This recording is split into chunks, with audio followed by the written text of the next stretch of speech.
Have you ever gotten to the end of the month, looked at your bank statement, and just had that sinking feeling? Like, where did all my money actually go? It wasn't one big thing, right? It was death by 1,000 little cuts. All these small, almost invisible purchases.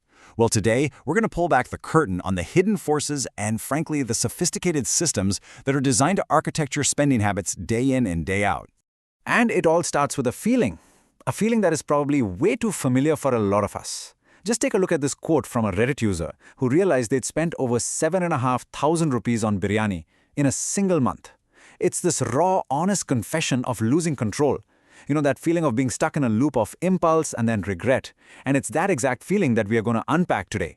So if any of that sounds familiar, I want you to know two things. First, you are definitely not alone. And second, and this is really important, it's not entirely your fault.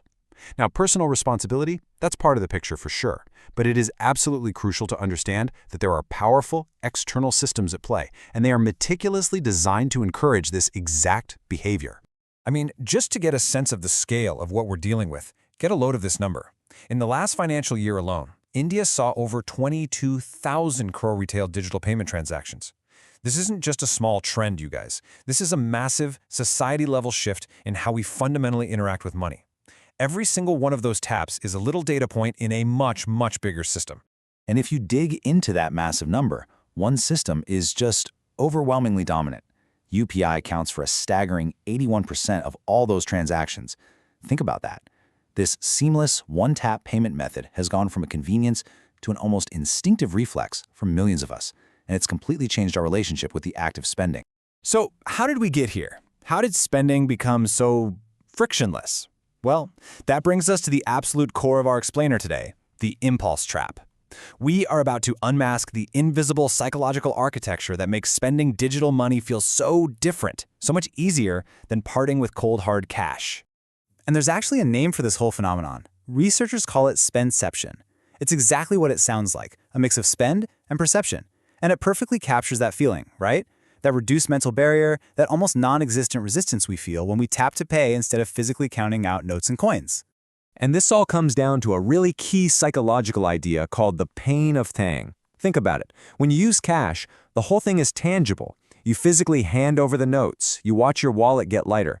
That creates a little sting, a moment of psychological friction that acts as a natural brake on your spending. But digital payments, they are abstract. They're invisible.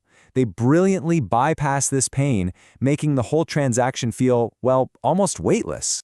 But here's where it gets really fascinating. This isn't just some vague feeling we have. It's a real, measurable process that's happening inside your brain.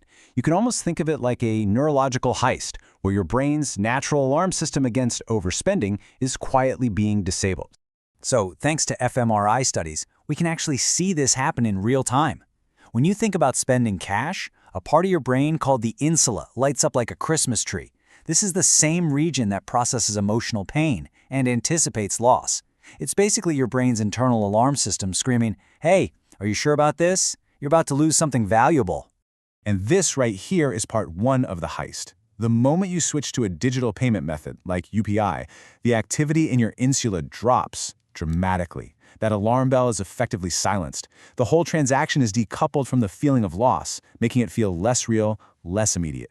But wait, there's more. It's a 1-2 punch. Not only is the pain signal gone, but something else rushes in to take its place. Digital payments actually increase activity in the nucleus accumbens, the very heart of your brain's reward system. This gives you a little hit of dopamine, the pleasure chemical.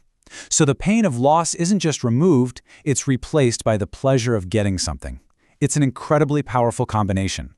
So this leads to a huge question, right? What happens when you take this built-in vulnerability, this little hack in our brain's wiring, and you combine it with some of the most sophisticated behavioral engineering platforms ever created? You know, the apps on our phones.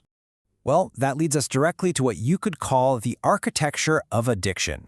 We really need to stop thinking about these quick commerce apps as just simple conveniences and start seeing them for what they often are, highly optimized systems that are designed to manufacture impulse.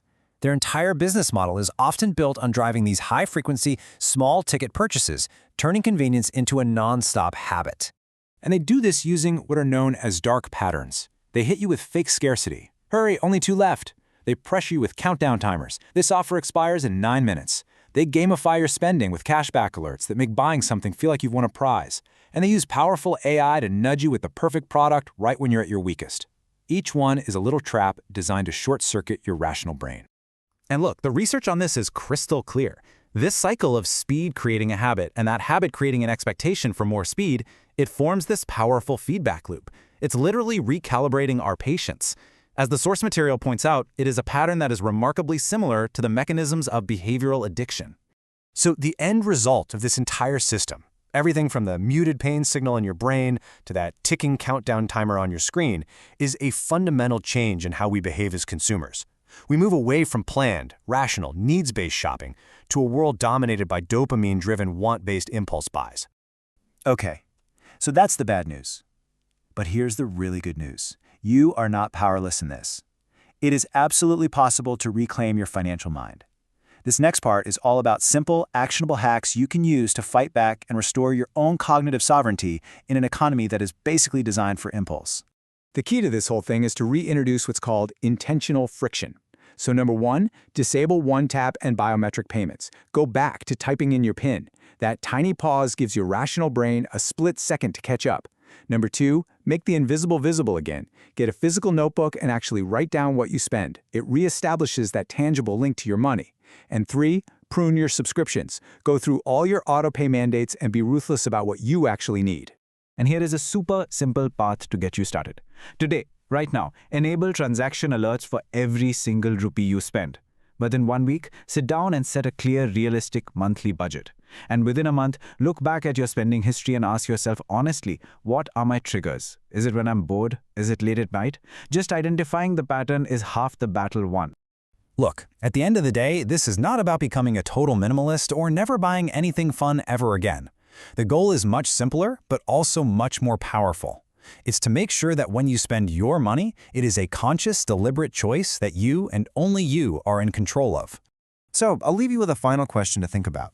The next time you're about to tap your phone to pay for something, just pause for a second. Take a breath and ask yourself, in this huge, complex system that is designed for impulse, is this purchase coming from a place of genuine need, or is it just a perfectly engineered dopamine hit? The choice, ultimately, is still yours to make.